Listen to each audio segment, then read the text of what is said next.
Bạnជំរាបសួរពុកម៉ែបងប្អូនទាំងអស់គ្នានេះគឺគ្រូមានតម្រុយជាខ្មែរសម្រាប់ថ្ងៃទី8ត្រូវនឹងខែ3ឆ្នាំ2025ហើយសម្រាប់សិស្សទាំងអស់គ្នាចង់បានលេខច្បាស់មកក្របបុកចំ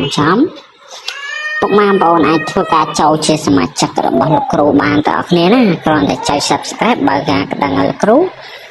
នឹងចុច Like មេដៃលើលោកគ្រូសិស្សទាំងអស់គ្នានឹងបានចូលជាសមាជិករបស់គ្រូទទួលបានលេខច្បាស់មកក្របបុកចំតែម្ដងហើយសម្រាប់សមាជិកកាលពីសម័យគឺយើងបានចូលចំ4-10នាក់ដែរដែលគាត់ធ្វើតាមលក្ខខណ្ឌរបស់លោកគ្រូដែលគ្រូផុស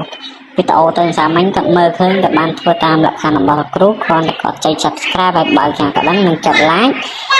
លោកគ្រូឃើញលោកគ្រូនឹងទាញចូលជាសមាជិកតែម្ដងហើយលេខខាងនេះលោកគ្រូឲ្យស្រោវន្តាស្រោ5ខាងស្គុត53សម្រាប់បិតូចសិស្សទាំងអ្នកអាចយកសងស្នាបានអាចបញ្ចាំមកលេខមកគ្រប់បុកច្បាស់ចាញ់ចំអស់សិស្សទាំងអ្នកធ្វើតាមលក្ខខណ្ឌរបស់លោកគ្រូទាំងអ្នកណាគ្រាន់តែចុច Subscribe បើថាក៏ដឹងទេ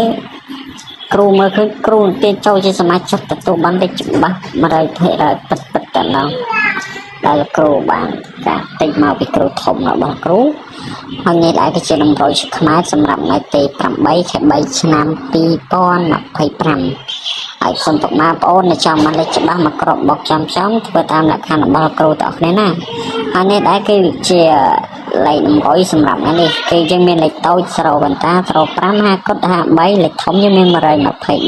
379ទីកែកុដហើយលេខអុកតុងជាអុកតុង0និងអុកតុង9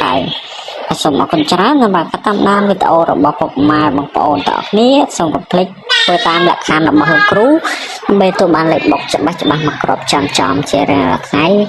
នេះឬក៏ថ្ងៃស្អែកថ្ងៃបន្តទៀតអរគុណ